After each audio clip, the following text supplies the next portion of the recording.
The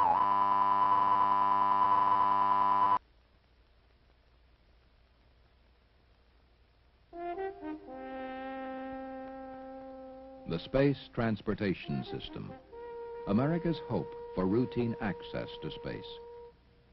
But before the hope can become a reality, the system must complete the two remaining missions of its flight test program, proving itself a reusable, reliable transport into space.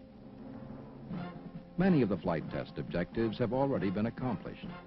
A spectacular first launch, then successful second launch of the same spacecraft, 2 pinpoint landings, dramatic decreases in vehicle turnaround time, successful on-orbit checkout of the remote manipulator system, and solid evidence Columbia can be used as a scientific platform for Earth observation.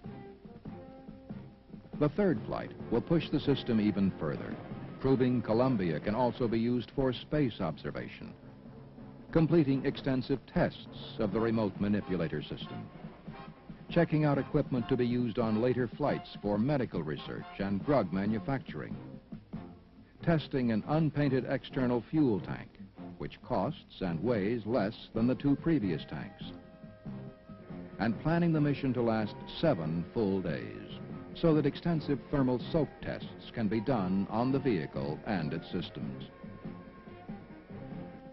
STS-3 is the most challenging and ambitious mission of the flight test program so far.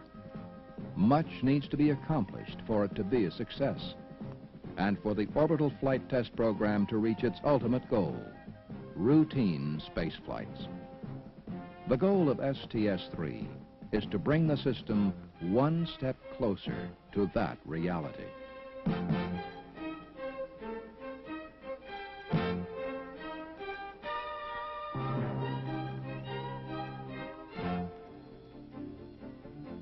Less than 1 week before liftoff, heavy rains at Edwards Air Force Base in California flooded Rogers Dry Lake Bed, making a landing there impossible. It was decided to land the orbiter instead at Northrop Strip, the alternate landing site at White Sands, New Mexico. Northrop Strip is located in the northern part of White Sands National Monument, in the middle of the U.S. Army's White Sands Missile Range. The remoteness of the area, a dry season that alternates with California's rainy season, and the availability of the Army's aircraft tracking network all contributed to NASA's decision to name Northrop Strip as an alternate landing site several years ago. A microwave landing system used by the orbiter during automatically controlled phases of approach and landing was installed on one runway. And a stiff-leg derrick was erected for hoisting Columbia atop the 747 aircraft, which would ferry it back to Florida. But the equipment necessary to safe Columbia after landing and prepare it for its trip back to the Cape was still at Edwards Air Force Base, over 1,000 miles from White Sands. And liftoff was only 4 days away. A highly organized, pre-planned operation was set in motion by NASA and implemented by the Department of Defense to move the tons of equipment and supplies from California to New Mexico. 2 trains were chartered from the Santa Fe Railroad for the journey. The cargo reached El Paso, Texas near sunset the second day. There, the Southern Pacific Railroad took over.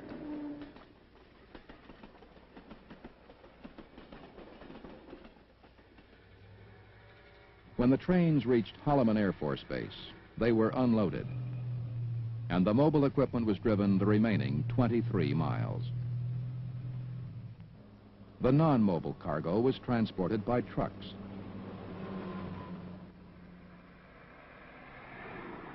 In concert with this operation, a plan to erect temporary facilities on the remote lake bed for support personnel, news media, and the public was also set in motion.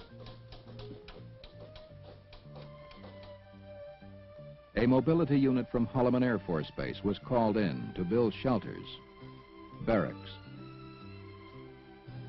a viewing area 5 miles from the landing site for the public,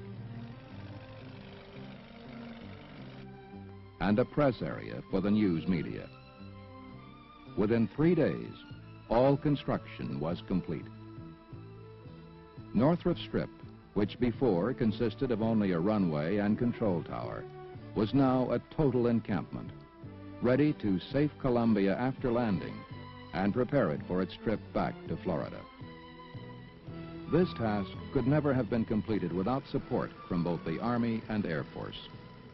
With their help, Northrop Strip was now ready to support the landing. T-minus 15. The sequencer on the orbiter is now controlling the final seconds. 10. We are go for main engine ignition. 8, 7, 6. We have main engine ignition.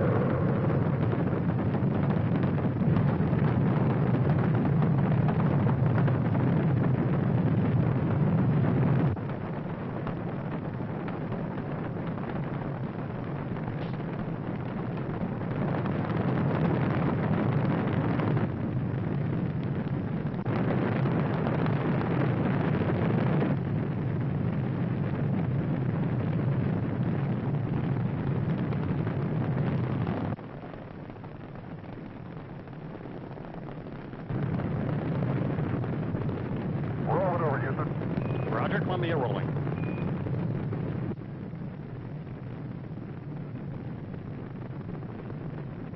Going to the blue sky. Roger, sounds good.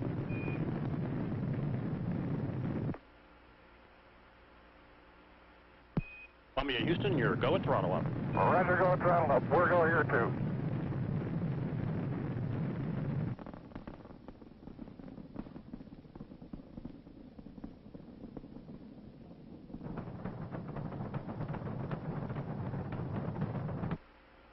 Columbia, Houston, negative seats. Negative seats. PC-50, Houston. PC-50.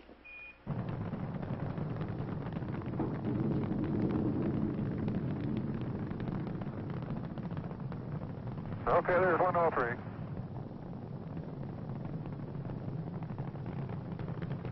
Boy, the first part of this ride is a real barn burner.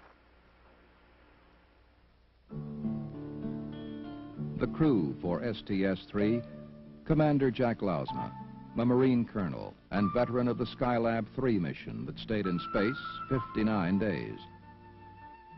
The pilot, Air Force Colonel Gordon Fullerton. This was his first time in space.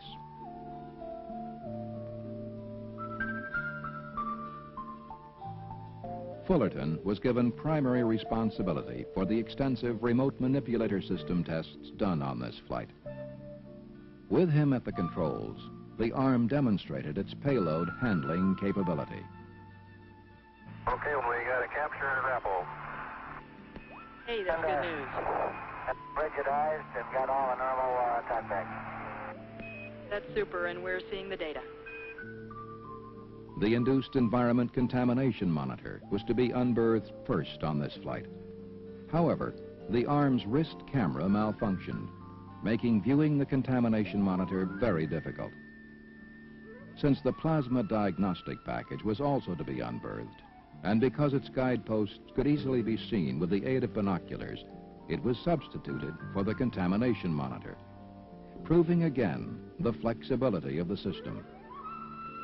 The clearance between the plasma diagnostics package and the other experiments on the pallet was only 2 inches, a tight fit, but one which Fullerton was able to master within 5 minutes. 7 auto trajectories, computer-controlled maneuvers of the arm on an invisible plot were evaluated on STS-3 using the plasma diagnostics package. At the same time, the experiment also measured changes in the plasma field in and around the payload bay as Columbia traveled through the ionosphere, and monitored electromagnetic interference between the ionosphere and electronic equipment on board shuttle.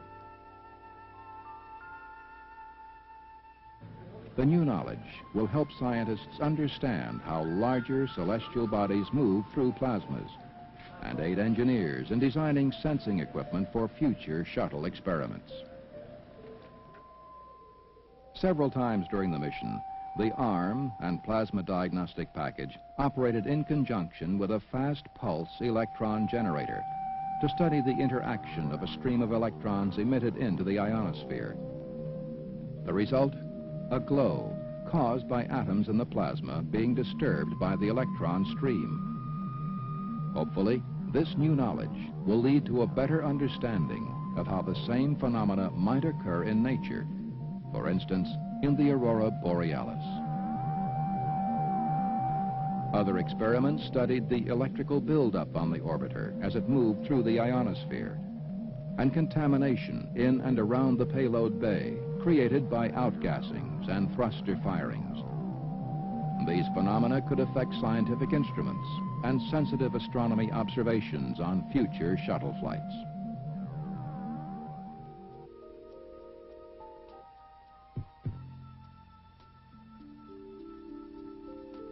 On board, research in life sciences involved several instruments which were stored on the middeck. The plant lignification and weightlessness experiment was a preliminary study of lignin growth in zero gravity. It is hoped that in the absence of gravity, woody plants might produce less lignin, an indigestible skeletal substance which provides upward growth, and instead produce digestible nutrients such as proteins and carbohydrates. A study of insects in flight was also done on STS-3. Commander Lausma prepared to examine the effects of weightlessness on some bees, moths, and flies, while on the ground, the principal investigator, high school student Todd Nelson from Rose Creek, Minnesota, did the same.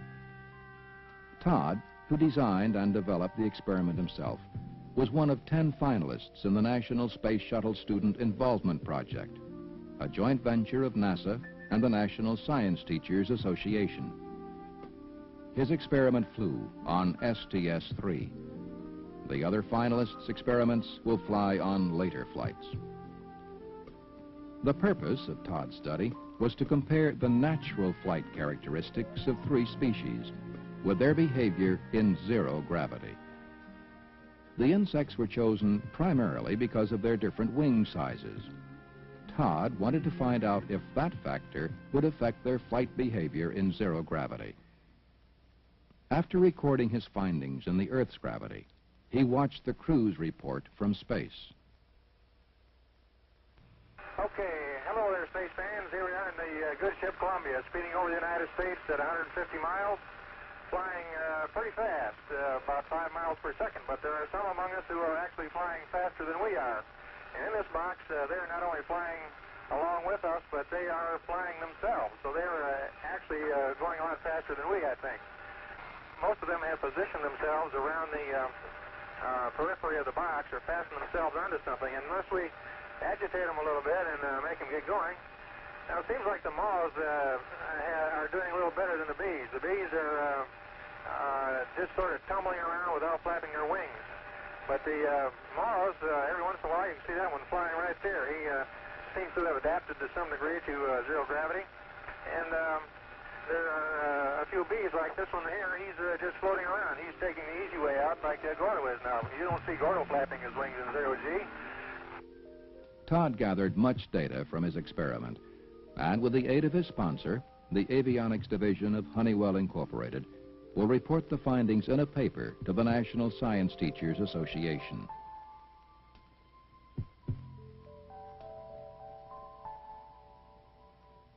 The electrophoresis experiment verification test checked out the prototype of a more elaborate manufacturing device, which will be flown later on. The device separated chemical agents in fluids. Hey, ladies and gentlemen, good evening and good afternoon, space fans. I'd like to tell you what we're doing here in the Space Shuttle Columbia. We're speeding over the world at about 17,500 miles per hour, now over the United States. And we're doing some medical experiments, among other things. This one I have right here is called an electrophoresis experiment. It simply is a electrical way to separate out various chemical agents that cannot be separated out very easily on the ground. And it's a very expensive process. However, in zero-G, these chemical agents can be separated out and used for various pharmaceutical and other medical purposes. But basically what we have here is a tube in process.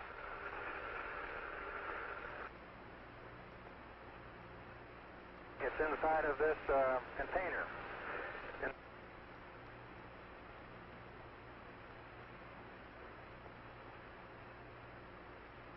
The tube is just like this and has a fluid inside, which is actually a carrier for the agent which is being separated out.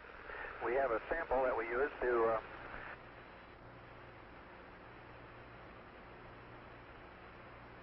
place right in this slot in here, and the sample is contained in a freezer.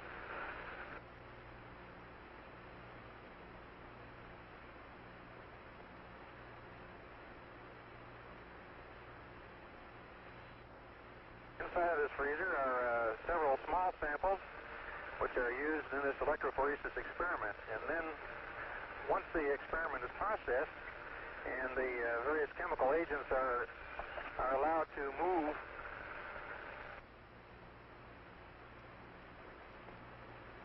along this tube and are separated out, when the process is completed in about an hour, then the whole sample is frozen and it is then taken and placed back in this cryo freezer for analysis back on the ground.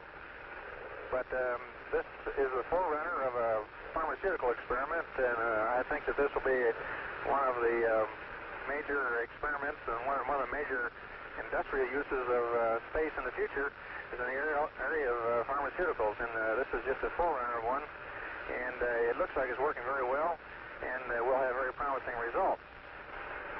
So we're glad to have you with us today, and we hope that you will keep following the flight of the Columbia as we go on for the next week.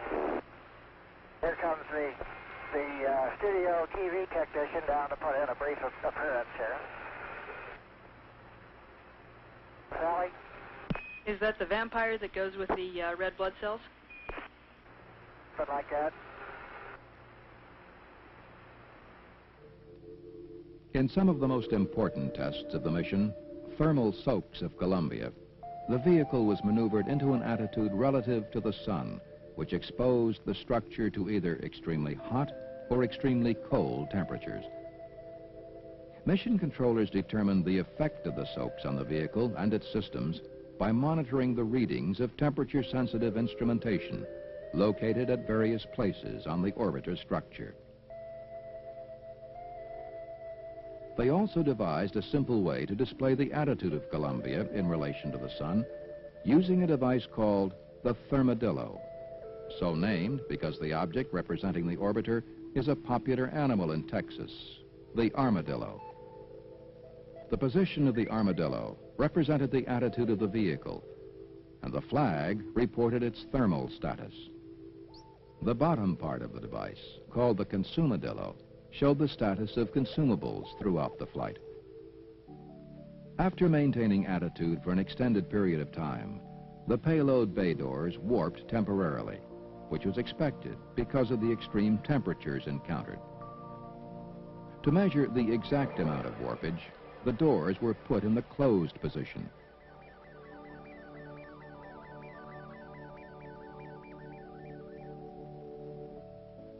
And the amount of gap, or overlap, was measured by the crew using a theodolite instrument.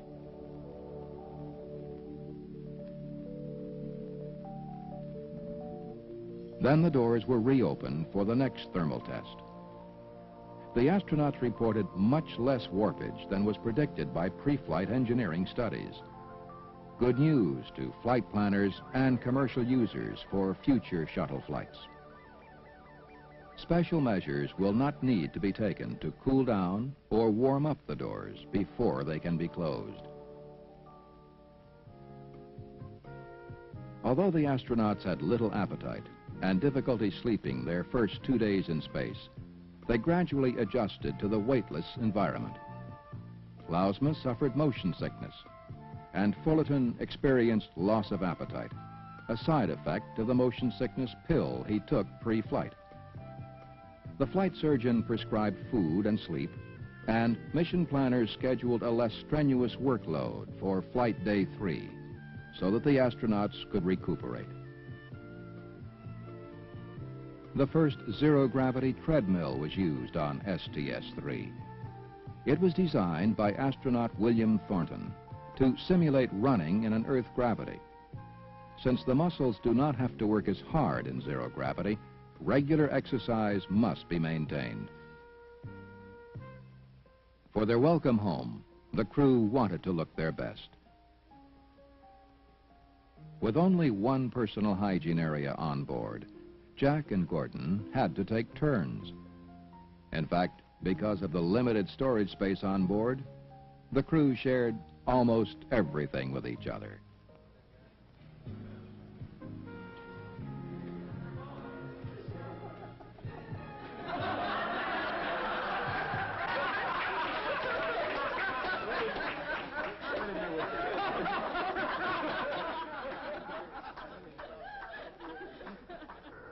Back on Earth, winds were beginning to pick up at Northrop Strip. John Young, commander on STS-1, simulated the same approach to runway 23 that the astronauts might be attempting very shortly. Young reported to Mission Control.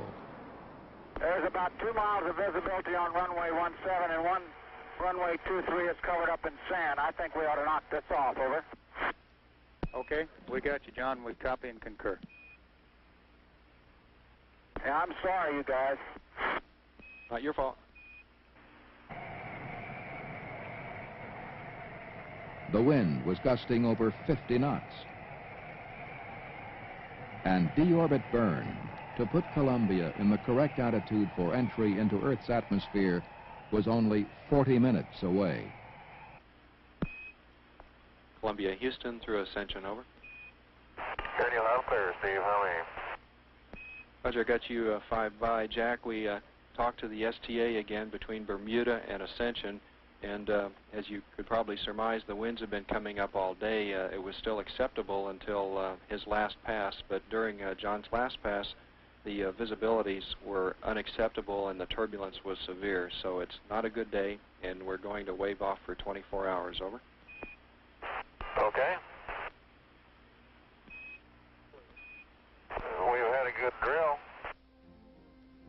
The good drill showed once again the flexibility of the space transportation system. Flight controllers altered the flight plan just minutes before committing to entry. Columbia had enough fuel and other critical supplies to last at least 24 more hours. In fact, 72 more hours if necessary. Lausma and Fullerton went to bed early that night, fastening themselves to restraints behind their ejection seats, a favorite place to sleep during the mission. Tomorrow, they would attempt to land at Northrop Strip earlier in the day, before the winds began to gust. Houston, Columbia. Roger, go ahead, Gordo. Okay, we're looking straight down at Northrop. It looks a lot better today than it did yesterday. And it is a lot better there, Gordo. And what kind of a turn are you betting on for 2-3 at this point, Steve? Okay, Jack, first of all, you are go for the deorbit burn, and the winds right now are favoring runway 17 with a right turn. Okay, we're going to select that runway 17, item 4, with right-hand turn. Okay, that sounds good.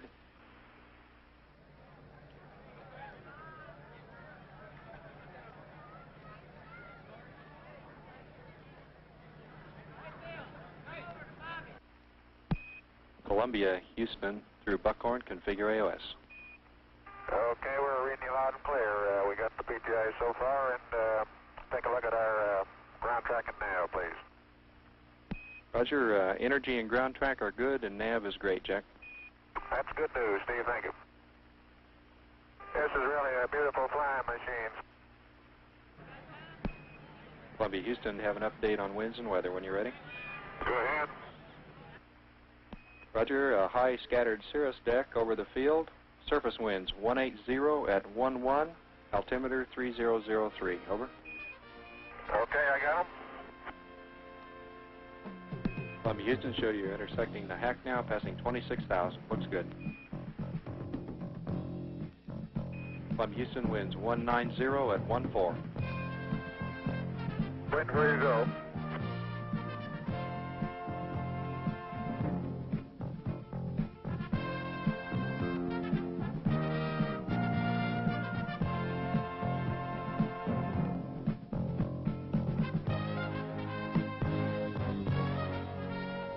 Columbia Houston, go for auto to enter glide slope. Okay, we're in auto, Houston. Roger.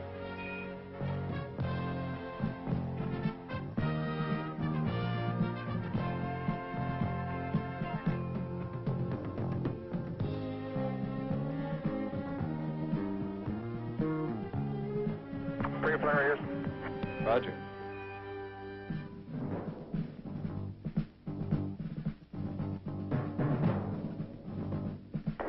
Gear coming. Gear down. 20. 10, 5, 4, touchdown. Nose gears 10. Nose gears 5, 4, 3, 3. Touchdown. Bienvenidos, amigos. STS-3 was the most successful mission of the flight test program so far. 4 months before liftoff, the launch date of March 22nd, 1982 was established. And on that date, Columbia was launched. Mission planners were able to exchange Day 4 for Day 3. And Columbia showed its capacity to remain on orbit longer than planned. Okay, wheels are snapped, Houston.